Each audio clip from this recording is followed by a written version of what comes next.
moviment migratori. Consisteix en deixar el lloc de residència per establir-se en una altra terra, generalment per causes econòmiques, polítiques i socials.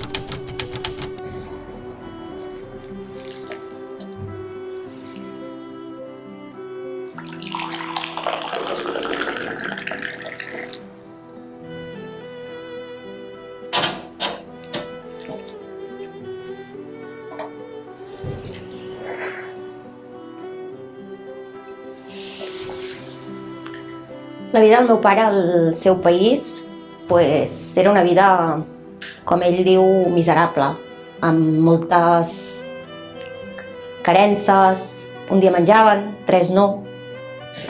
Vivien en un poble que no està ni assenyalat al mapa. Vull dir, era un poble molt apartat de la ciutat, amb camins de carro que no hi pujava en cotxes. Ell era el gran de 7 germans i, bueno, al col·le hi va anar fins a la primària, havia de caminar 14 quilòmetres cada dia per anar a col·le, no tenien aigua, no tenien electricitat.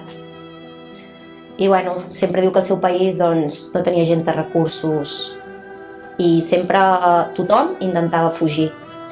I va començar a estalviar el que no podia estalviar perquè no tenia recursos suficients. Cobrava el que ve a ser aquí 1 euro per dia, 2 euros.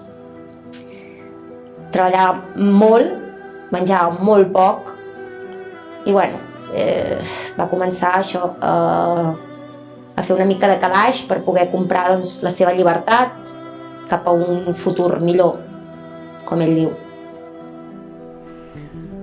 El tema com es vivia, perquè és una situació molt pobresa. Els meus pares al principi el meu pare treballava a un mercat que vende les sapates i la meva mare també tenia una altra parada després que un mercat diferent que el meu pare. La meva mare fa vendre les teles, que també tenia una parada al carrer, vull dir, no tenim res fixe. Del 12 fins al 15 o el 16 és el moment en què jo comença a veure partits del Barça quan era petit i quan comença a pensar-me de s'ha de canviar el país. I s'ha de canviar el país per un part i de segona s'ha de canviar la meva situació. No puc estar en un país que la meva pare té una parada i la meva mare té una parada i cada dia és el mateix. No sé si demà tens alguna cosa, no sé si tinc per menjar per demà o no té. Això va depèn del dia. Si ploure, clar, si plou no puc menjar, que no fem parada quan plou. Clar, i quan plou no fem parada, què menges? Clar, si em ganes 3-4 euros el seu pare o gana 3 o 2 euros la teva mare, som 4 germans, amb un pis molt petit, una habitació i un menjador i una cuina i una dutxa, vull dir que és una cosa molt petita. Per 4 no, i va muntar del cap que tenc que canviar-lo, d'una manera i això. Bueno, he nacido y he crecido, me he criado en un pueblecito de Transilvania. He tenido una infancia muy feliz al lado de mi hermano. He vivido con mis padres y mis abuelos en el mismo patio. Y era una infancia feliz, sin ordenador, sin mucha tele, sin tablet, en libertad todo el día afuera, llegando del cole y saliendo en mi campo, ir a recoger una uva, 3 nueces, sentarme en el suelo, comiéndomelo allí y jugando con mis amigos. Sí.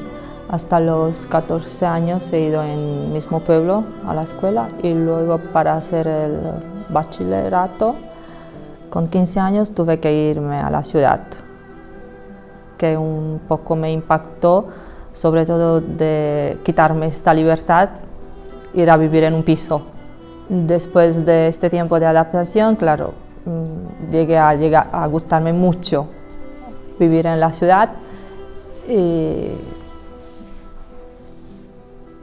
Cuando he vuelto otra vez al pueblo a vivir día a día, ha sido también otra vez otro choque para mí, digamos, porque era como quitarme mi vida de la ciudad. Claro, vine aquí con mucha ilusión, con mis 22, 23 años, jovencita, digamos, y el niño ya tenía 3 años y tenía mucha ilusión. Viniendo a un sitio nuevo sin conocerlo, pero era como España, algo, ¿no?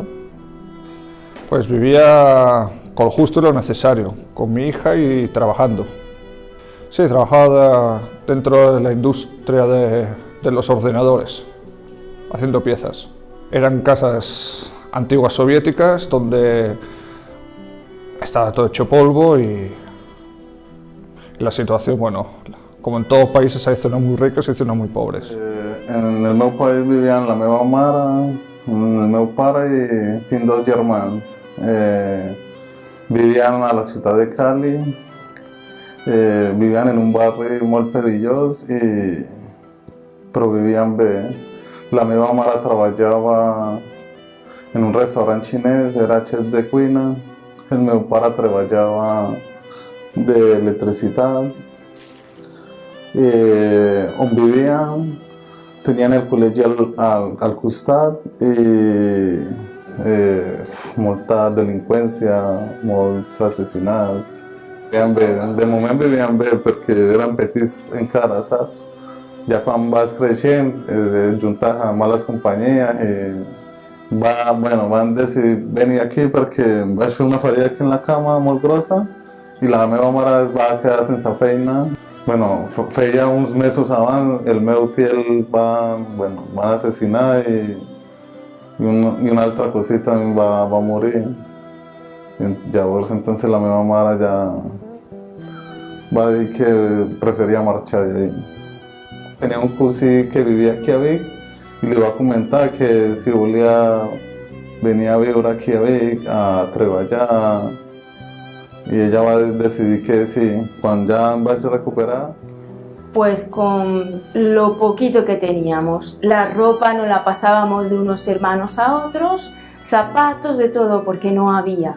Que en una familia numerosa, pues muchas veces utilizábamos el pan que nos quedaba para hacer una comida que se llama allí las migas y comíamos pues, lo que podíamos, porque no había mucha comida.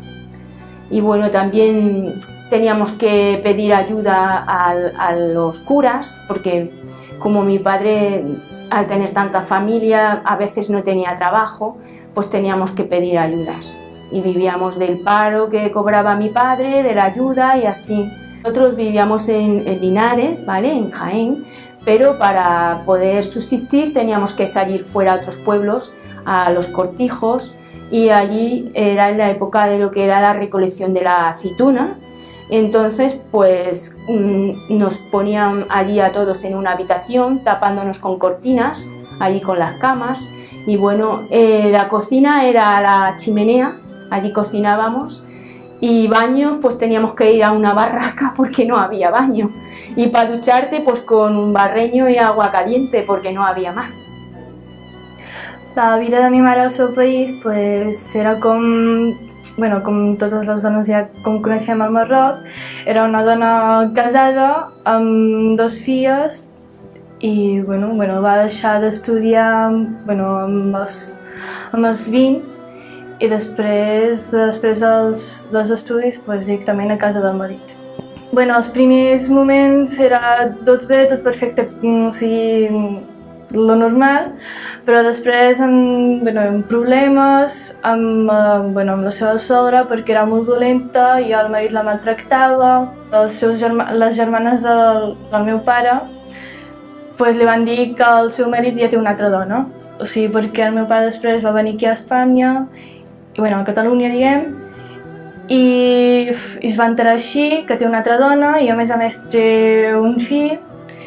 I el que va fer ma mare és demanar el divorci. Allà la dona no pot demanar, com sabem tots, que no es pot demanar el divorci perquè és un país religiós i a la nostra religió la dona no pot demanar divorci. I en principi ell no li volia divorciar, volia tenir 2 dones.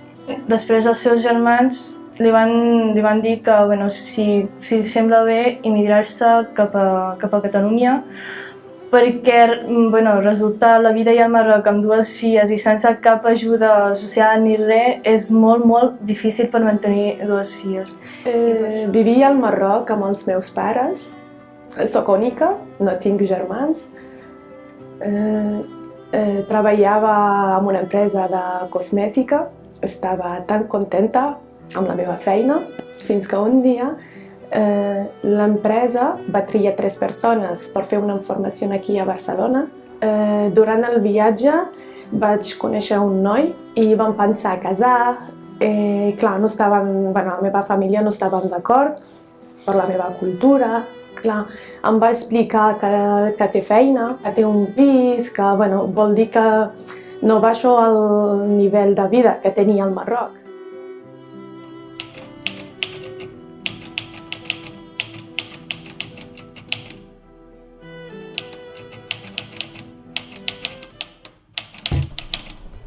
Com recordes l'experiència del viatge? El meu viatge el vaig fer als 22 anys, el 2012, i pensant en quina solució podia triar per vindre, no podia vindre amb papers perquè era molt car i no hi havia casa per viatjar així. Vaig trobar la solució de ficar-me dins d'una maleta, que va ser una experiència molt agobiant, perquè dins de la maleta tenia set, les cames em feien mal, estava engabiada totalment. I vaig viatjar amb el meu pare, em portava cap aquí, a creuar la frontera de Nador. Si ens pillaven era presó i a més calés. Però un cop vaig sortir de la maleta va ser una experiència com tornar a néixer. Vaig sentir alliberada, que se'm va fer eterns, encara que va ser hores, però va ser com si fossin dies allà dins. Bueno, jo el primer cop vaig viatjar en una patera, però un cop estava aquí al Joseret ens van pillar i ens van tornar.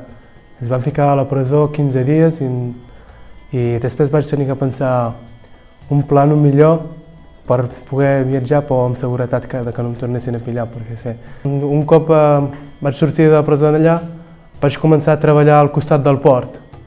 Així tenia més o menys una mica vigilat tot el que passava allà i aprofitant la mínima oportunitat que tenia. Tallar la tela dels remolques dels tràilers i un cop estàs a dins, coseixes el que has tallat amb el fil i l'agulla, amb tu a dins, així no et podien pillar. I és així, va ser com vaig tenir la idea d'emigrar. Per fer el pla necessites, perquè la tela és més fàcil de tallar, un cop estàs dins la coseixes i tot això.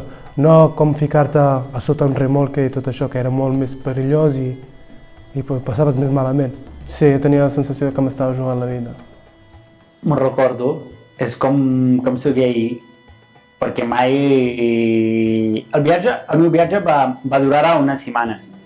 La meva mare coneixia una persona que té una màfia que roba els passaports fals les fronteres. Jo tinc 16 anys en aquest moment i la persona que té passaport tinc 23 o 24. Però és el més dur de la meva vida. Aquest moment el que volia crossar. Com si entrar com una persona normal. Clar, va arribar allà, va signar el passaport i la persona està mirant. Jo per dins sí que tinc por, però per fora perquè tinc que mostrar que jo soc la persona del passaport, no és l'altre. Això no té explicació. Ho expliqui jo com expliqui, perquè això no té explicació. Com sentes aquests moments? Bueno, comença a preguntar. A veure, qui em puja a Barcelona? Qui em puja a Barcelona? Va trobar una família que està pujant a Francia. Fue un poco... Lo pasé mal, no vamos a mentir, lo admito. Gracias a un contacto que tuve, me ayudó a buscar a alguien que me llevara en patera Estuve como una semana planeándolo. Y estaba bien, pero yo sentía que tenía un vacío, estaba algo en mi vida. Y eran mis amigos, que los echaba mucho en falta, los quería mucho. Unas 24 horas en un sitio muy apretado, había mucha gente, y después de unas horas con el calor, tener mucha hambre y el sol que nos estaba quemando y la sed, pues nos hacía eterno. Mucha gente ya no tenía muchas ganas de llegar, se nos hacía imposible. Sí, los echo de menos, me dieron a esto antes de irme i me gustaría volver a ir a verlos. El viatge del meu pare, la seva primera migració va ser prolongada amb el temps, va durar molt, perquè el seu objectiu de marxar, de fugir, doncs el sentiment el tenia, em sembla que des que té memòria, perquè sempre ha tingut aquest sentiment de fugir, de marxar, però clar, els recursos no eren els que podia tenir per poder comprar un viatge, un visat, i va haver d'estalviar moltíssim, va haver de treballar moltíssim. Llavors va durar molts anys per poder estalviar els 200 euros que costava un passaport fals. Però va decidir fer-ho no només per ell, sinó per mi, per tots nosaltres. Va marxar cap a la frontera amb molt pocs diners i quan va arribar es va paralitzar, la por, el sentiment de què passarà, podré, no podré, m'agafaran. Però va respirar a fons, va deixar aquesta por que el paralitzava i li va entregar el passaport al guàrdia civil que tenia davant. Va ser tot tan ràpid, però per ell va ser una eternitat. Semblava que aquells minuts que tenia davant aquell guàrdia era com anys, aquella por. Va respirar, va somriure, tot i que per dintre estava tremolant. El guàrdia el va mirar molts cops, li va tornar el passaport finalment i li va tornar el somriure. I el va deixar passar. Tot i que el viatge va ser molt llarg, van ser 8 hores en ferri i 10 hores en bus, per ell aquell viatge va ser com el millor viatge de la seva vida. Bueno, yo y mi hija nos tuvimos que ir por la situación, nos metimos en un barco mercantil con muchas más personas y yo sufría por mi hija porque íbamos apretados, la tenía cogida en los brazos y el momento era tenso. Éramos muchas personas con una niña pequeña, a oscuras, hasta que llegamos a nuestro destino. Duró bastante, no sé, tuvimos como varias semanas hasta regresar. Comida era muy poca y el baño pues teníamos un lavabo para todos. O sea, la comida era muy escasa, lógicamente le daba a mi hija antes que a mí, pero vivíamos como animales.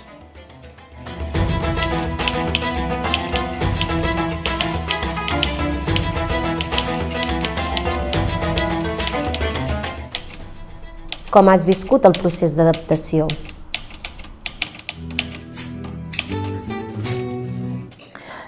Hola, yo me llamo Angélica, soy chilena y vine a España básicamente por amor.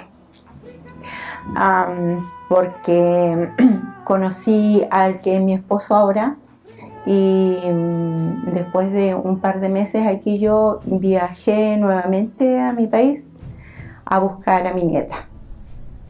Y me la traje para acá. A los 2 días de llegar aquí ella fue a conocer el colegio, quiso ir enseguida a clases y así fue como comenzó nuestra vida, o mi vida aquí en España. Según mi profesión soy socióloga, entonces por ahí empecé a tener un poco de desilusión laboral, desilusión profesional, porque yo amaba mi trabajo, ya amaba atender a las personas que tenían este tipo de necesidades también tenía grupos de autoapoyo, de crecimiento personal y todo eso. Yo lo extrañaba mucho porque es muy lindo. Entonces me dediqué más que nada a cuidar de mi nieta, de la casa, mi esposo. Con el tiempo se vino mi hija menor a estar con nosotros porque tuvo que abandonar la universidad porque ella padece fibrosis quística y como ya era mayor ella, le costó que le diesen residencia y hubo un minuto en que se tuvo que volver y decidimos volver todos. Hola, em dic Gustavo, tinc 20 anys, soc d'Argentina i res, doncs em va costar molt adaptar-me aquí, més que res per l'idioma i quan ets de fora doncs que et tracten una mica diferent a com es tracta igualment a l'altra gent. En plan, em feien bullying i em robaven el menjar i tot això. Doncs res, mica en mica em vaig anar adaptant, vaig anar fent i ja. Bueno, llegué aquí con mucha ilusión, con mucha alegría, pero el impacto es hablar con la gente. Después de un día o dos sales a la calle y ves que no puedes hablar con la gente, que no te entiendes. Por mucha abertura que tenga la gente de tu entorno, si no puedes comunicar solo con las manos y con las piernas, no consigues nada. Yo he notado que la gente estaba bastante acogedora, digamos. Se ha portado bien conmigo, bien. Y me acuerdo que una vez una señora me explica algo y yo le dije, no, explícamelo en castellano porque el catalán no lo entiendo. Y dice que no, que te estoy explicando en castellano. I eso era para mi, uff. L'adaptació de mi mare quan va arribar a Catalunya, pues, en principi la va agafar el meu tiet, va viure amb el meu tiet, i després d'uns quants mesos, clar, tenia ja que moure per les seves filles, per nosaltres que ens va deixar al Marroc. Sí, el més dur que va ser per mi mare és deixar-nos allà al Marroc i tot el procés de legalització dels papers i tot això va tardar 2 anys. Al principi de tot és l'idioma, que ella no sabia parlar, era la meva cosina que l'acompanyava a tot, però clar, la meva cosina no era sempre castellà perquè clar, ella també tenia que fer les seves coses i tot això, però ella tenia que espavilar. Després va haver el problema del meu pare, que no volia donar-li el permís de que vinguem aquí nosaltres. Jo vaig arribar aquí al novembre del 2000 i vaig començar a estudiar a 5è any. Me sentia molt còmode perquè la majoria de gent que venia a aquest col·le era immigrant, eren marroquins, colombians. Empezar l'institut al Jaume Callís va ser una mica més diferent perquè havia més gent d'aquí de Vic, o sigui, catalans, i quan parlava, quan feia l'intent per parlar català, se'n reien de mi, entonces vaig decidir no parlar més català.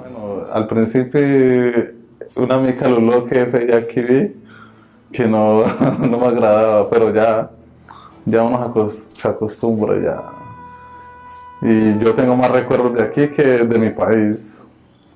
Y eso es lo que no me gusta. Yo prácticamente soy de aquí, de La Plana, yo qué sé. Y no tengo papeles todavía. Vam casar, vam firmar l'acte al casament, vaig venir a veure aquí a Vic, vaig trobar una altra cosa. El pis que em va explicar que tenia, que és molt maco, res, un pis molt bé, feia molt fred allà, no tenia ni calefacció, és una altra cosa. Aquesta persona em va mentir. I em van trucar al Marroc un dia i em van dir que el meu pare ja va morir. Estava malalt, però clar, no és una malaltia mortal. Però clar, em va explicar la meva mare que estava tan trist y, clar, es la causa. Sí. Pues me sentí extraña porque la lengua yo no la entendía. Y a lo primero me agobiaba mucho el no entender la lengua. Poco a poco fui haciendo. Sí, porque además que cuando yo vine aquí, pues ya tenía una vivienda de mi esposo que ya tenía aquí cuando él era soltero. Y vivimos ahí y de momento estamos aquí trabajando y buscándonos la vida como podemos. Els primers dies és que em va costar molt perquè no tenia els papers, perquè estàvem aquí en una manera il·legal i vaig decidir aprendre l'idioma i aconseguir els papers i a més el meu fill no volia tornar al país i vaig anar amb una abogada. Vaig tardar 5 anys de tenir els papers i a més era una víctima de falsificació. I em van interrogar a la comissaria perquè vaig firmar uns papers i jo no sabia què vaig firmar. Era tot falsificat, no era segur, no era legal. Ha valgut la pena tot aquest esforç per començar des de zero en aquest país?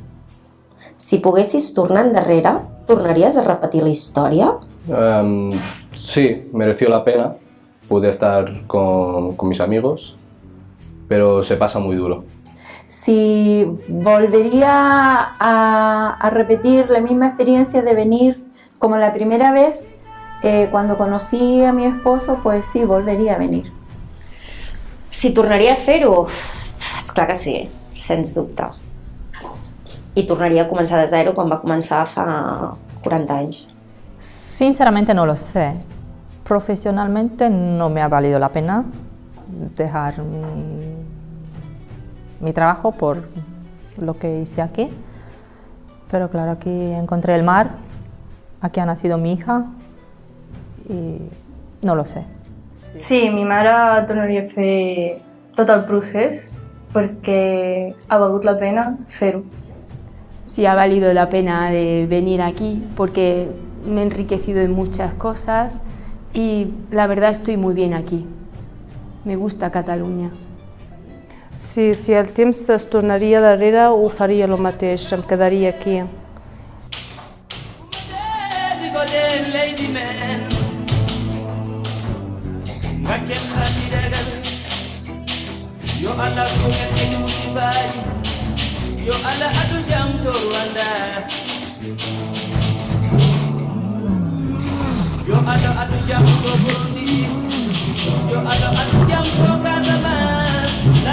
D'on venim?